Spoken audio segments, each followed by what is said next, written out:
여행 전에 전반부를 마치고 바울을 중심으로 안디옥 교회가 주축이 되어서 이방인 선교를 본격적으로 시작하는 본문을 읽고 있습니다.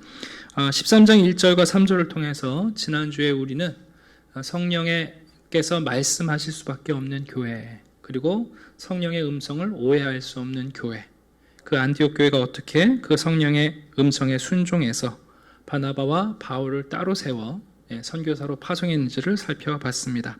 이제 오늘 본문을 보시게 되면 그 첫 걸음이 매우 간략하게 요약되어 있습니다. 누가는 바울과 바나바의 선교 사역을 아주 세세하게 기록하지 않고요, 어떨 때는 아주 압축적으로 요약하고 그리고 의미 있는 사건들, 특별히 전달하고자 하는 내용들에서만 우리에게 강조를 하고 있습니다. 제가 오늘 지도를 한 장 준비했는데요, 지도를 띄워주시겠어요? 먼저 그 여정을 잠깐 지도로 보고 오늘 말씀 전하겠습니다. 지도를 보시면 여러분이 보실 때 우측이죠. 우측에 보시면 안디옥이라는 안디옥 교회가 있는 위치가 나올 겁니다. 이제 바나바와 바울 그리고 요한 마가가 이제 함께 그 항구로 가죠. 여기 실루기아라고 나오는 곳이 바로 항구 도시입니다. 안디옥에서 약 20km 정도 떨어져 있습니다. 이제 그곳에서 보면 그 키프로스, 구브로라고 되어 있는데 원래 이제 우리가 알고 있는 키프로스 섬이에요. 그 섬이 그 올챙이처럼 생겼습니다. 보시면. 근데 그 실루기아 항구에서 좋은 날씨가 좋으면 이 키프로스 섬이 보인다고 그래요. 한 100km가 채 안 되기 때문에. 그래서 볼 수 있는데 실제 거리로는 저희가 이렇게 검은 화살표를 보게 되면 100km가 더 되겠죠. 그래서 그 키프로스의 그 구브로에 있는 항구 도시인 살라미에 도착하게 되고요. 이 살라미는 주전 4세기쯤에 커다란 지진으로 인해서 도시가 회파된 적이 있어요. 그래서 아우구스투스에서 재건이 됐는데 그런 항구 도시이고요. 그곳에서 유대인의 회당에서 복음을 전하고 그 다음에 남쪽 해안 도로를 따라서 이 구브로 섬의 일종의 수도라고 할 수 있습니다. 그 수도가 우리가 보고 있는 바보라는 곳인데, 조금 바보 그러니까 욕하는 줄 아시는데 파포스라는 곳이에요. 근데 원래는 그 바보가 그 위에 16km 위에도 파포스가 있고 밑에도 파포스가 있는데 우리식으로 말하면 강북, 강남 정도 생각하시면 돼요. 이제 구도시 파포스가 있고 그 다음에 이제 로마식으로 꾸민 행정도시로서 신도시 파포스가 있는데 바울과 바나바가 간 곳은 그 신도시에 해당이 됩니다. 그래서 오늘 간단하게 압축되어 있습니다만은 그 여정이 이렇게 진행된다 하는 것을 일단 여러분이 기억하시면 그래도 안 보는 것보다 좋겠다. 그래서 지도를 한번 보여드렸습니다. 자, 이제 지도는 지워주시고요. 자, 오늘 본문 성경 본문을 잠깐 볼까요? 제가 4절부터 천천히 읽을게요. 두 사람이 왜 하필이면 구브로 키프로스 섬으로 갔는가? 그 이유는 잘 몰라요. 우리가 추측해 볼 수 있는 것은 이제 구브로는 바나바의 고향이기도 하죠. 그리고 아마도 이 키프로스 섬에 많은 유대인 공동체가 있었기 때문에 바울과 바나바는 선교를 할 때 커다란 원칙이 있었어요. 바울이 비록 이방인의 선교사이긴 했습니다만은 먼저 유대인이요, 나중에 헬라인이다. 그래서 어떤 지역에 가면 그곳에 회당이 있으면 유대인들에게 먼저 구약 성경을 기초로 해서 예수 그리스도가 메시아다 하는 복음을 전하고 또 그 회당 안에 있는 경건한 이방인들에게 복음을 전하고 그리고 나서 이제 이방인들을 찾아가는 그 선교의 순서를 가지고 있었습니다. 로마서 1장 16절을 보게 되면 바울이 이렇게 고백합니다. 내가 복음을 부끄러워하지 아니하노니 이 복음은 모든 믿는 자에게 구원을 주시는 하나님의 능력이 됩니다. 그러나 먼저는 유대인에게요, 그리고 헬라인에게다 해서 회당을 먼저 찾아갑니다. 자, 오늘도 본문에 보시게 되면 이 살라미 항구 도시에 이르러서 하나님의 말씀을 유대인의 여러 회당에 전합니다. 여기 본문에 나와 있지 않지만 아마도 이 과정에서 많은 회심자들을 얻었던 것 같아요. 그리고 여기 요한을 수행원으로 두었다는 의미는 이런 거예요. 요 요한은 우리가 복음서에서 읽었던 요한 마가인데, 그리고 나중에 사도들이 함께 기도의 장소로 모였던 요한 마가의 어머니, 생각나시죠? 여러분 그 요한복음 같은 데 보게 되면 요 요한 마가가 예수님이 겟세마네에서 기도하실 때 쫓아갔던 젊은 청년이고 예수님 잡으러 군인들이 왔을 때 옷 벗고 도망친 사람이기도 해요. 그러니까 바나바와 바울이 복음을 전하고 예수 그리스도가 우리가 기다리는 메시아다, 그분이 하나님의 아들이시다 하고 그분이 행하신 일과 말씀을 가리킬 때 누가 증인이 되었을까요?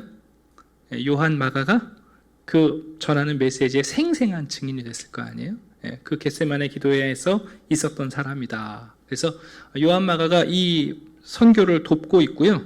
또 많은 사람들이 세례를 받거나 교회 안으로 새롭게 교회를 세울 때 이 마가가 협력하고 있는 것을 보게 됩니다. 물론 그 요한 마가는 이 키프로스 섬에서 그 다음 행선지로 옮길 때에 여러 가지 이유로 인해서 고향으로 돌아가 버리긴 해요. 자, 이제 6절을 한번 봅시다. 6절을 보시면 온 섬 가운데로 지나 이렇게 되어 있죠. 이게 바로 아까 우리 지도에서 보셨던 살라미에서 바보까지, 파포스까지 가는 일정을 아주 간단하게 요약했어요. 이제 걸으면은 뭐 일주일 정도 걸린다고 하는데 바나바와 바울이 요 주변에 있는 도시들을 거쳐서 아마 선교를 하면서 갔겠죠. 복음을 전하면서 매우 성공적인 선교를 했을 것으로 추측하는 것은 15장에 가시게 되면 바울과 바나바가 갈등을 일으키고 따로 선교를 할 때 바나바와 마가 요한을 데리고 다시 이 키프로스 섬으로 가요. 그래서 이 1차 전도 여행 때도 많은 사람들을 회심자를 얻었을 것으로 우리가 추측이 됩니다. 자, 그래서 결국 이제 이 구브로 섬의 수도라고 할 수 있는 파포스에 도착했습니다. 그곳에 도착할 때까지 바나바와 바울에 대한 소문이 그 섬 안에 이미 돌기 시작했어요. 이제 그 소문을 듣고 당시 총독이었던 서기오 바울, 바울이라는 이름이 또 나오니까 좀 헷갈리는데 보통 역사에는 세르기오스 파울로스라고 나옵니다. 세르기오스 파울로스가 당시 총독이었는데 이 사람은 로마인이긴 했지만 일종의 영적인 삶에 대해서 관심이 있었던 사람인 것 같아요. 그래서 유대인이었던 마술사 엘루마라고 나오는데 그 사람을 가까이 두기도 했지만 아니 이 구브로 섬에 바울과 바나바라는 사람이 하나님의 말씀을 전한다 하는 소문을 듣고 오늘 본문을 자세히 보시면 이 바나바와 사울을 불렀어요. 그러니까 바나바와 바울이 찾아간 게 아니라 이 총독이 바나바와 바울을 불러서 하나님의 말씀을 듣기를 청한 겁니다. 자, 그런데 여러분 이 총독 서기오 바울 옆에는 누가 있었냐 하면 엘루마라는 마술사가 있었어요. 제가 그 사람에 대해서 몇 가지 소개가 나와 있는데 당시 마술사라는 것은 요즘으로 말하면 주술사죠. 그래서 옛날 성경에는 박수라고 돼 있어요. 남자 무당. 일종의 공적으로 또 사적인 문제를 해결하는 초월적인 능력을 갖고 있다고 자부하는, 그래서 주술적인 일을 하는 사람인데 나중에 바울은 이 사람을 뭐라고 말하냐면 거짓 선지자라고 얘기합니다. 보통 자기를 선지자라고 말하는 사람은 자기의 말에 신적 권위가 있다고 주장하는 사람이에요. 아마도 이 사람은 그랬던 것 같아요. 이 사람의 이름을 뒤에 보시면 바예수라고 나와요. 6절 보시면 바예수라는 말은 여호수아의 아들이라는 뜻이에요. 네. 정통 유대인이라는 것을 알려주고 있고요. 자, 그 엘루마가 바나바와 바울이 복음을 전하는데 옆에서 계속 회방을 하는 거예요. 이 총독은 지금 관심이 있어가지고 바울과 바나바를 통해서 예수 그리스도에 대한 복음을 듣고 있는데 말씀을 전하고 있는데 옆에서 일종의 이 궁중 무속인이잖아요. 이 사람이 계속 딴지를 걸고 회방을 하는 거예요. 네. 여러분 보통 우리가 이런 일을 만나면 뭐 바울이나 또 복음 전하는 사람이 온유하고 그렇게 복음을 전해야 될 것 같지 않습니까? 자, 8절 후반절 한번 봅시다. 그들을 대적하여 총독으로 믿지 못하게 힘쓰니. 지금 총독은 마음이 많이 열렸어요. 그래서 바울과 바나바의 설교를 들으면서 그분이 하나님의 아들이냐 하고 믿고 싶은데 자꾸만 옆에서 이 바예수 엘루마 마술사가 계속 회방을 하는 거예요. 자, 9절 보시면 바울이라고 하는 사울이 여러분 성령이 충만하여 그 엘루마 바예수를 주목합니다. 째려보는 거예요. 째려봤어요. 그리고는 여러분 신랄하게 꾸짖기 시작합니다. 자, 뭐라고 꾸짖나 한번 10절을 보세요. 매우 거칠게 말하는데요. 첫 번째, 너는 모든 거짓과 악행이 가득한 자다. 네 안에 거짓된 마음이 있고 거짓된 말을 쉽게 베풀고 너는 악을 행하려는 마음이 가득한 사람이다. 여러분, 바울이 언제 이 바예수를 봤습니까? 근데 여러분, 그 앞에 전제가 중요해요. 지금 성령이 갑자기 바울에게 이 사실을 깨닫게 하시는 거예요. 그리고 보통 바울이 복음을 전할 때 이렇게 거칠게 전하지 않는데요. 이 순간에 아주 신랄하게 꾸짖고 있습니다. 두 번째는요, 10절 두 번째 보시면 심지어 뭐라고 말하냐면 마귀의 자식이다 라고 말해요. 여기서 말할 때 마귀라는 것은 중상모략을 일컫는 참소하는 자의 마귀의 성격을 얘기하는 거죠. 네가 지금 하고 있는 일은 마귀의 일이고 너는 그동안 네 아비 마귀를 쫓아서 중상모략하며 참소하는 일을 했다라고 말합니다. 그 다음에 세 번째는 뭐라고 말하면 의의 원수이고 그 다음에 주의 바른 길을 굽게 하기를. 수사학적으로 지금 바울과 바나바가 전하는 복음이 합리적이고 이성적이고 논리적이에요. 여러분, 복음은 무모하게 전하지 않아요. 말씀을 근거로 이성적이고 합리적이고 논리적으로. 그래서 귀결될 때 예수 그리스도가 하나님의 아들이라는 사실을 믿게 바울이 전하고 있는데, 오히려 여러분, 이 엘루마는 말꼬리를 붙잡고 비이성적인 판단을 하게 하고 그리고 진리를 왜곡해서 계속해서 지금 회방하고 있는 거예요. 자, 이제 바울이 엘루마에게 하나님의 심판을 선언하죠. 봐라, 이제 주의 손이 내 위에 있다. 네가 회방하는 분이 지금 너희 앞에 있는 나 그리고 바울과 바나바가 아니라 바로 이 진리의 주인이신 우리의 주님을 네가 회방하고 있는데 주의 손이 네 위에 있다. 그리고는 11절에 네가 맹인이 되어 얼마 동안 해를 보지 못하리라 하고 그를 저주합니다. 자, 즉시 바울이 엘루마에게 네가 이제는 보지 못하게 될 것이다. 얼마 동안 선포한 즉시 정말 안개와 어둠이 이 엘루마를 덮습니다. 그래서 보지 못하게 되었을 뿐만 아니라 방향 감각을 상실했어요. 단순히 보지 못한 게 아니라 방향 감각을 상실했어요. 이 사람이 뭐 했던 사람이냐면 자기 선지자라고 자처하고 주술했던 사람 아니에요? 남들의 미래를 봐준다고 말했던 사람이잖아요. 그런데 눈이 멀었을 뿐만 아니라 방향 감각을 상실해서 집을 찾아가는데도 누군가의 도움을 받지 않을 만큼 되었다는 것을 보여줍니다. 근데 여기서 꼭 기억하실 것은 여러분, 왜 바울이 이런 행동을 했는지를 우리가 유심히 또 깊이 생각해 봐야 돼요. 바울은 엘루마조차도 사랑하는 마음으로 지금 하고 있는 거예요. 그래서 얼마 동안, 여러분 이 사건 생각하면 누가 떠오르시나요? 바울 자신이 떠올라요. 그러니까 바울은 엘루마를 보면서 누구를 본 거냐면 약 15년 전에 자신을 본 거예요. 회심한 다음에 10년 동안 다소에서 칩거하며 전도했고 지난 5년 동안 안디옥에서 교사로 수고했단 말이에요. 15년 전에 자신처럼 본다고 말하고 예수 그리스도 믿는 사람들 잡아 죽이면서 자기 길이 옳다고 주장했던 자신이 보이는 거예요. 그래서 엘루마에게 말한 거죠. 나도 너처럼 본다고 말했던 사람이고 안다고 말했던 사람인데 주께서 나의 눈을 멀게 하셨을 때 내 심령의 눈이 밝혀진 것처럼 엘루마에게도 동일한 얘기를 한 거죠. 그래서 여러분, 영원히 눈 멀게 한 게 아니라 얼마 동안 기간을 정해서 그의 눈을 멀게 했습니다. 자, 여러분, 결론은 이렇습니다. 13장 12절을 보게 되면 이 모든 것을 지켜본 총독이 깜짝 놀래요. 그리고 이제는 회방받지 않고 바울과 바나바가 주의 가르치심을 전해요. 그리고 결론은 이 총독은 여러분 그 복음을 듣고 예수 그리스도를 영접하게 됩니다. 이게 이제 첫 번째 구브로 섬에서 있었던 선교의 요약입니다.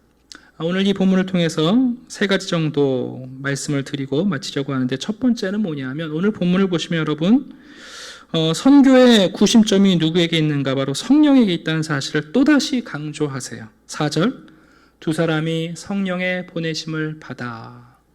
그리고 바울이 엘루마를 책망할 때에 성령이 충만하여 어디로 가야 할지, 그리고 복음을 반대하는 사람들을 만날 때 어떻게 해야 할지, 또 성령께서 선교를 주도하고 계세요. 사도행전은 계속해서 우리에게 선교의 주축, 선교를 이끌어 가시는 분이 바로 예수 그리스도, 그분의 영 성령이라고 자꾸만 강조하세요. 여러분, 선교는 돈으로 하는 거 아닙니다. 네. 선교는 돈으로 하는 게 아닙니다. 선교는 성령으로 하는 겁니다. 예수님께서 사도행전 1장에서 우리에게 이미 이렇게 말씀하지 않았습니까? 오직 성령이 너희에게 임하시면 내 증인이 되리라. 여러분, 선교는 성령으로 하는 겁니다. 사도행전 20장에서 사도 바울이 모든 선교 사역을 마쳤을 때 그는 자신의 지난 선교를 이렇게 고백합니다. 오직 성령이 각 성에서 내게 증언하여. 바울이 모든 성에서 복음을 전할 때 누가 바울로 하여금 그런 사역을 하게 하셨냐면 오직 성령이 증언하여. 고린도전서 2장에서 또한 이렇게 말합니다. 우리가 이것을 말하거니와 사람의 지혜가 가르친 말로 아니하고 오직 성령께서 가르치신 것으로 하니 영적인 일은 영적인 것으로 분별한다. 여러분, 선교라는 것은 영적인 사역입니다. 바울은 결론적으로 말합니다. 사람의 지혜, 가르치는 말이 아니라 오직 성령께서 가르치신 것으로 한다. 그래서 우리가 행한 선교가 영적인 일이었다라고 가르쳐 줍니다. 자, 우리 한샘교회 성도님들 꼭 기억하십시오. 선교는 성령님으로, 또 성령님과 함께 하는 겁니다. 돈으로 선교하는 거 아닙니다. 자꾸만 우리 시대 때는 그런 생각을 갖는데 그렇지 않다는 것을 또 한번 우리 마음속에 다시 새겨야 합니다. 자, 두 번째 드리고 싶은 말씀은 복음을 전할 때 반대 세력을 만난다는 것을 꼭 기억하십시오. 너무 당연한 이야기겠죠? 네. 여러분, 복음을 전할 때 반대에 직면합니다.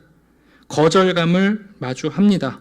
여러분, 우리는 이것을 예상해야 합니다. 복음은 반대 없이 전파되지 않습니다. 사랑과 인내로 복음을 전하는 게 중요하지 않냐? 예, 중요합니다. 당연히 사랑과 인내로 복음을 전해야 합니다. 그러나 오늘 본문의 바울을 보시면 매우 과격한 분노를 하고 있는 것을 보게 돼요. 성령 충만한 사람이 과격하게 분노할 수 있어요? 그래요, 안 그래요? 네, 그런 거예요. 그런데 그의 성격이 못돼서 소리치는 거 말고요. 네. 다시 말씀드려서 오늘 본문에서 바울이 바리예수에게 이렇게 꾸짖는 것은 바울이 의도한 것도 아니요, 바울이 기분 나빠서 그런 게 아니에요. 지금 성령 충만해서 한 거예요. 그 얘기는 우리에게 무엇을 가르쳐 주냐면, 왜 성령께서 그 온유하신 그리스도의 영이 바울을 충동해서 꾸짖게 하셨는가? 지금 여러분, 바예수가 하고 있는 일이 뭐예요? 자기가 안 믿는 게 아니라 뭘 하고 있냐면, 서기오 바울이라는 사람이 예수 믿으려고 하는데 옆에서 지금 회방하고 있는 거예요. 자기만 안 믿는 게 아니라, 자기만 불성실한 게 아니라 옆에서 예수 믿으려는 사람을 지금 회방하고 있는 거예요. 자기만 예배를 안 드리는 게 아니라 옆에 있는 사람 예배를 방해하고 있는 거예요. 자기만 예수님을 거절하는 게 아니라 예수님을 쫓아 살려는 사람을 여러분 옆에서 지금 회방하고 있는 거예요. 그것에 대해서 여러분, 성령께서는 바울에게 분노를 심으시고 바울로 하여금 꾸짖게 하시는 거예요. 여러분, 이거 잘 기억하셔야 돼요. 뭐 저는 바울 같은 사람이 아니라 온유하게 말해야 되겠지만 그러나 여러분, 성령께서 통찰력을 주시고 그 순간 많은 사람들이 예수를 따라야 하는데 그 길을 막고 있는 사람에 대하여 성령은 여러분 꾸짖게 하신다는 것을 우리가 잊으시면 안 돼요. 많은 사람들은 하나님이 사랑의 하나님이라고 얘기를 해요. 그러니까 사랑의 하나님은 언제까지나 참으신다고 생각을 해요. 근데 여러분, 그거 그렇지 않거든요. 네. 제가 전에도 한번 소개한 것 같은데 이상한 3단 논법에 빠지시면 안 돼요. 하나님은 사랑이시다. 맞아요? 틀려요? 맞죠. 네. 사랑은 오래 참는다. 맞아요? 틀려요? 맞죠. 그러니까 하나님은 오래 참으신다. 이렇게만 생각하시면 이제 복음인 것 같지만 그건 유사 복음이에요. 거꾸로 해보면 알아요. 여러분, 오래 참는 게 사랑이죠. 그러면 무조건 오래 참으면 사랑입니까? 아닙니다, 여러분. 사랑이 하나님은 아닙니다. 하나님께서 우리를 사랑하셔서 복음을 전하고 예수 믿게 하시는데요, 그 예수 믿는 일을 회방하고 방해하는 사람들에 대하여 하나님께서는 여러분 끝까지 용납하시거나 인내하시지 않습니다. 우리가 중요한 경고로 들어야 됩니다. 그러나에도 불구하고 바울은 이 바예수에 대하여 사랑하는 마음이 있습니다. 그냥 무조건 저주하는 게 아니라 그를 꾸짖고 책망함을 통해서 그가 자신처럼 눈이 머는 경험을 통해서라도 예수 그리스도를 보게 되기를, 바울은 지금 그 역할을 감당하고 있는 겁니다. 그래서 잠시 동안 한시적으로 네가 눈이 멀어봐야 너의 무능을 깨닫고 네가 보지 못하고 듣지 못하는 것이 무엇인지 알아야 하나님께서 보고 듣게 하시는 것이 무엇인지를 깨달을 수 있다는 것을 경험하게 하는 거죠. 반면에 여러분, 총독은 어떻습니까? 놀랍게 보는 눈이 열렸습니다. 듣는 귀가 열렸습니다. 그래서 여러분, 놀랐을 뿐만 아니라 바울이 전하는 복음을 듣고 예수 그리스도를 믿게 됩니다. 마지막으로 드리고 싶은 말씀은, 여러분, 복음은 그 어떤 마술보다 강력하다는 것을 잊지 마십시오. 여러분, 바예수가 왜 이렇게 회방을 했을까요? 만약 이 총독이 예수 그리스도를 믿고 나면 자기 필요 없을 거 아니에요. 더 이상 마술을 찾지 않을 것이고 더 이상 주술을 의지하지 않게 되면 여러분, 자기가 누리던 것들을 잃어버릴 거 아닙니까? 여러분, 예수 그리스도를 믿는다는 것은 그 어떤 마술이 할 수 없는 것들을 해냅니다. 그래서 복음은 사람을 바꾸되 어디까지 바꾸냐면 우리의 영혼까지 바꿉니다. 사람이 안 바뀌는가? 아니면 바뀝니다. 복음은 우리의 마음을, 우리의 양심을, 우리의 가치관을, 우리의 영혼을 바꿔놓습니다. 더군다나 복음이 우리를 바꾸되 우리가 그동안 할 수 없었던 사랑을 할 수 있도록 우리를 바꿔주십니다. 그래서 여러분, 복음은 말 그대로 우리를 진짜 인간답게 되게 해요. 예수 그리스도의 복음을 만났을 때 비인간적이 되는 것이 아니라 진짜 인간이 돼요. 하나님의 본래 형상을 따라. 그리고 인간에게 맡기신 사랑하는 존재가 된다는 것을 우리가 꼭 기억할 필요가 있어요. 그래서 여러분, 복음을 마주하게 되면 우리의 정체가 드러나요. 노골적인 복음을 만나면 우리의 정체가 드러나요. 대충 복음을 전하면 다 예수 믿는 사람인 것 같은데, 노골적인 복음을 들으면 누가 예수를 안 믿는 사람인지가 드러나요. 근데 거기에 대해서 사람들은 자꾸만 불편해해요. 눈을 가리려고 하고 보지 않고 듣지 않으려고 합니다. R.C. 스프라울 목사님이 이런 글을 쓰셨는데 한번 들어보시겠어요? 때때로 우리는 거울을 보아야 한다. 우리는 가면을 벗어 던지고 물어야 한다. 내 마음은 어디에 있는가? 나는 내 구원에 대하여 그리스도만을 의지하는가? 아니면 내 행위를 믿고 있는가? 얼마나 자주 교회에 가며 얼마나 선행을 하며 얼마나 많은 기부를 했는가에 의지하는가? 내 생과 사의 유일한 소망인 십자가로 달려갔는가? 만약 우리가 예수께로 피했다면 그분만이 천국과 영생으로 이끄는 문이 되신다. 우리가 그분께 우리 마음 전부를 드리기 거부할 때마다 거짓 선지자를 꾸짖었던 바로 이 사도가 우리에게도 진노를 쌓고 있다고 말할 것이다. 그러나 당신의 영혼을 구원하고자 한다면 예수님께로 피하라. 그 예전에 곽선희 목사님 그 설교집을 읽다가 그 인상 깊은 장면을 하나 읽게 됐어요. 목회자들에게 늘 그렇지는 않아요. 근데 가끔 그 영적 센스가 발동될 때가 있긴 해요. 네. 그건 뭐 기도해서 그러는 게 아니라 하나님께서 은혜를 주시는 거죠. 이제 곽선희 목사님이 하루는 설교를 하시고 거의 끝날 때가 됐는데 그런 생각이 드시더래요.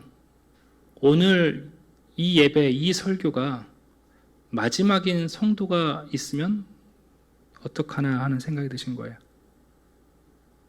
그렇잖아요. 설교자가 다음 주에도 오시겠지.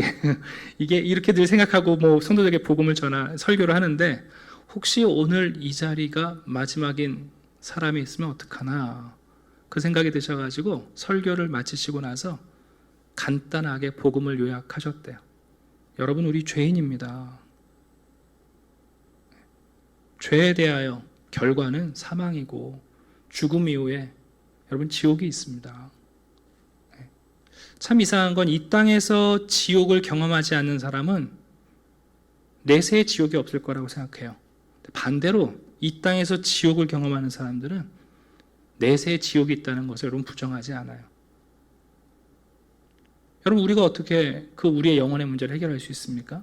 그래서 예수 그리스도에 대한 복음을 전하면서 혹시 여러분 가운데 아직 예수 그리스도를 구주로 영접하신 분이 있으면 이 시간 꼭 예수 그리스도를 구주로 고백하시고 돌아가시기 바랍니다 하고 저희 설교를 마쳤는데, 그 주 나가다가 이제 막 결혼한 새댁이 심장마비로 죽었어요. 저는 이제 설교를 하면서 성도님들을 두렵게 하거나 여러분들을 근심하게 하는 일은 그렇게 건강한 설교가 아니라는 생각을 갖고 있어요. 그러나 우리가 하나님 말씀을 대하다 보면 오늘 본문처럼 성령이 충만하여 바울이 하나님의 분노에 꾸짖음이 있지 않습니까? 여러분, 교회 안에서 때때로 교회가 성령의 이끌림을 받고 하나님의 일을 하는데 회방을 하는 사람들이 있을 수 있어요. 물론 개인적으로 그러고 있다면 목회자가 찾아가서 여러분들에게 설득도 하고 격려도 하고 또 인내하고 그게 필요해요. 그러나 여러분, 목회자가 말하는 게 아니라 성령께서 여러분들에게 꾸짖으실 때 그때 여러분 우리 마음속에 정말 이 문제를 진지하게 고민하셔야 돼요. 우리 주님께서 살아계시기 때문에, 그리고 우리에게 말씀하시기 때문에 이 성령의 역사는 우리에게도 동일하게 나타나고 있어요. 오늘 이 말씀 바울과 바나바의 첫 번째 선교 여행지입니다. 키프로스. 처음부터 반대를 만났어요. 그것도 박수무당인 이 엘루마를 만나서 곤란할 때에 성령께서는 이 바예수를 꾸짖어서, 복음 듣는 것을 회방하는 자를 꾸짖어서 그 총독의 눈과 귀를 여시고 예수를 믿게 하시는 장면을 우리가 마주했습니다. 우리는 우리의 남은 날을 잘 알지 못합니다. 하나님께서 우리를 얼마나 오래 참으실지 알 수 없습니다. 근데 성경을 보면 하나님이 오래 참으실수록 사람들은 더 교만해진다고 하나님이 탄식하십니다. 사랑의 하나님이 우리를 언제까지 기다리실 것 같다고 생각하신다면 여러분, 그것은 하나님의 진짜 사랑을 잘 모르는 것일 수 있습니다. 모든 사람들은 전능하신 하나님 앞에 서서 우리의 생각과 행동과 말들에 대하여 책임을 질 때가 있을 겁니다.